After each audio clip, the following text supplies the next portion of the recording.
Gentleman is recognized. Thank you, Mr. Speaker. I rise in strong support of H.R. 5009. For the first time in decades, this year's defense bill carries a different name. It's the Service Member Quality of Life Improvement and National Defense Authorization Act.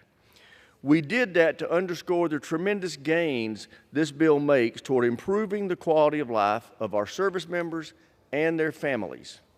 No service member should have to live in squalid conditions. No military family should have to rely on food stamps to feed their children. And no one serving in the military should have to wait to see a doctor. But that's exactly what many of our service members are experiencing, especially junior enlisted personnel. This bill goes a long way to fixing that. It includes a 15% pay raise for the junior enlisted. It expands allowances for housing and food. The bill significantly increases funding to improve existing barracks and build new ones. It encourages the services to pursue public-private partnerships to provide better unaccompanied housing. The bill reduces dangerous health care wait times by waiving referral requirements for specialty care and expanding the number of DoD doctors and nurses with new special recruitment and pay incentives. The bill improves access to child care for military families by increasing investment in DoD child care centers and fully funding child care fee assistant programs.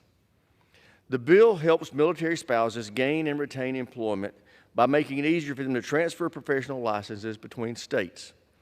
We are making these historic improvements in the quality of life of our service members because now, more than ever, we need to recruit and retain the best and the brightest.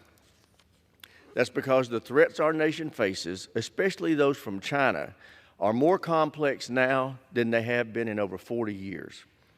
To deter these threats, the FY25 NDAA reforms acquisition authorities and fosters private sector innovation to speed the fielding of game-changing new technologies that will give us the advantage in a conflict with China. It strengthens our security partnerships with Taiwan and our Pacific allies, fully funds the modernization of our nuclear deterrent, protects U.S. military bases and defense supply chain, and the academic research from Chinese espionage. Builds the logistics networks in the Pacific the military needs to carry out our operations against China. And it includes new investments to retool and revitalize the industrial base to ensure it can deliver the systems we need to prevail in any conflict.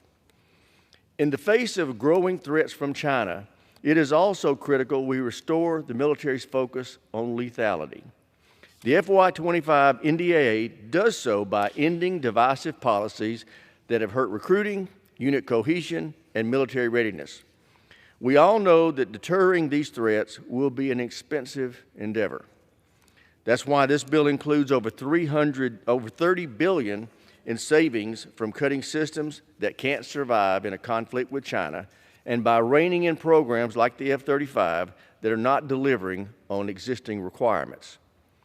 Mr. Speaker, this is a good bill, a fair compromise that will go a long way to ensure our nation can successfully deter and defeat any adversary, and I urge all members to support the bill, and with that, I reserve the balance of my time.